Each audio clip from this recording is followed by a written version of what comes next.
Hello graduates, guests and platform party. I'm honoured to be asked to speak to you all today and to share my Staffordshire University story.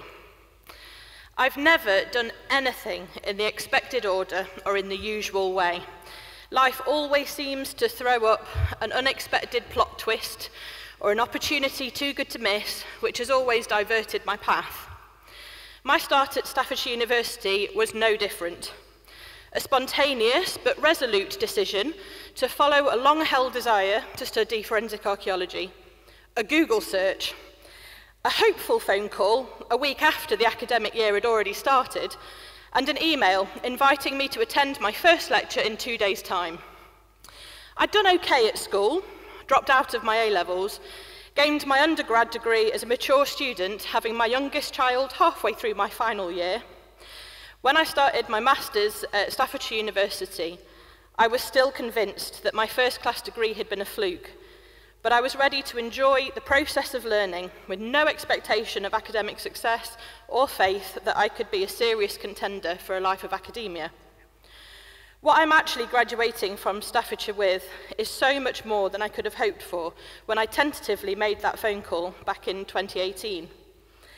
I've had the opportunity to complete invaluable work experience with the Centre of Archaeology.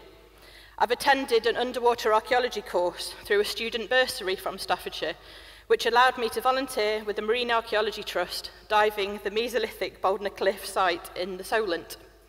I had encouragement to attend a week-long excavation in Romania. I presented my research at an international conference, and I've worked on REF case studies, giving me a sound understanding of impact. All this, plus the master's degree with a distinction, and most importantly, real, tangible development as a researcher.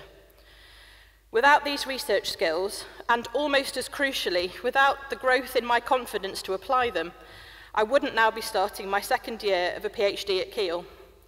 The support, constructive feedback and assurance given enabled me to investigate topics I felt passionate about, and allowed me to learn not only about those subject matters, but also about my own capabilities. I'd particularly like to thank Kirsty Squires, Kevin Coles, Caroline Sturdy-Coles and Sarah Rose. And finally, I think I speak on behalf of every graduate in this room when I say a massive thank you to all of our amazing lecturing staff. You encourage us to be courageous and daring in our pursuit of success, and our ambition has been fueled by your inspirational approach to education and to research. Every graduate in this hall has been affected by your passion, patience and guidance. We will carry that with us for a lifetime, and your legacy will positively impact so many lives. Graduates, please join me now in a show of support for our amazing lecturers, technical and support staff. Let's make as much noise as we can to show our appreciation.